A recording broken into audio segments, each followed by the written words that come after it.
Y aller, depuis le Jura jusqu'au Japon, il faut parfois passer par le pôle. C'est ce qu'a fait Guillaume Crouzet. Exactement, l'un des plus grands explorateurs polaires a passé son enfance dans la région, à Saint-Claude, puis à Lons-le-Saunier, puisque son père avait, Nathalie, ça va t'amuser, une fabrique de pipes qui est devenue aussi une fabrique de stylos. Ce grand explorateur, c'est Paul-Émile Victor. Eh bien, après Manon, l'un des 4 villages de la station ski des Rousses, sont exposés de nombreux objets qu'il a rapportés de ses voyages en Laponie, au pays des Esquimaux. Le centre polaire Paul-Émile Victor, inauguré en 1989, et qui va encore s'agrandir. On le découvre. Partir à l'aventure, découvrir des endroits polaires jamais traversés, c'était le rêve fou d'un explorateur qui a marqué le XXe siècle, Paul-Émile Victor.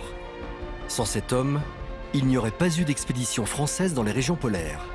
Alors cet enfant du pays a voulu offrir à Prémanon un centre unique en France, dédié au monde polaire. Ils n'y connaissaient strictement rien du tout. Ils avaient acheté des chiens quelque temps avant. Les Inuits locaux leur avaient montré comment il fallait justement mener ces chiens, comment on les attachait. C'était vraiment de l'aventure à l'état brut. Cette expédition scientifique le fera revenir au Groenland en 1936, avec pour ambition de traverser d'ouest en est la calotte glaciaire. Et c'est sur ce traîneau qu'ils parcourront 800 km en moins de 2 mois.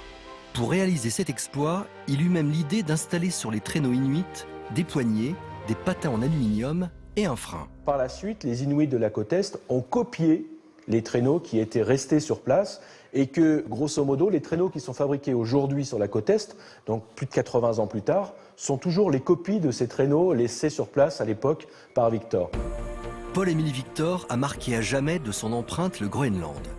À plus de 3000 km de la France, il existe dans un fjord des glaciers qui se nomment glacier du Jura, glacier des Champs-Élysées et même glacier de Lons-le-Saunier. Les Inuits sont en train de refaire complètement la toponymie de l'île du Groenland, donc mettre des noms Inuits à la place, sauf les noms donnés par Paul-Émile Victor entre 1934 et 1938. Dans le grenier du musée dorment des reliques et des documents relatant la vie de l'explorateur. On y trouve même des témoignages de sa grande popularité, comme ces cartes de vœux qui lui étaient envoyées par Hergé ou encore par la princesse Grâce de Monaco. Il sera même décoré de la Grand Croix de la Légion d'honneur. Tous ces documents aujourd'hui conservés vont bientôt connaître une seconde jeunesse dans un nouveau centre polaire. Un projet de 5000 m² transportera le public au cœur des enjeux environnementaux du XXIe siècle. Paul-Émile Victor n'était pas qu'un explorateur. C'est un ethnologue, c'est un scientifique, c'est un visionnaire. Il avait parlé très très tôt du réchauffement climatique, de ses conséquences, des dispositions qu'il s'agirait de prendre. Et je pense que dans ce nouveau centre, on pourra, avec ce qu'il a fait, se projeter également dans l'avenir. Car s'il y a à peine un siècle, on découvrait ces zones polaires pour la première fois, nous voilà aujourd'hui dans la position inverse, celle de voir disparaître ces paradis blancs et la faune qui les peuple. Et c'est Guillaume qui s'éloigne sur son traîneau, tiré par des chiens. Ah ben non, t'es là. Non, je suis venu là, figure-toi que c'est tellement appétissant ici que je me suis rapproché au lieu d'aller explorer ailleurs. Les parfums sont merveilleux.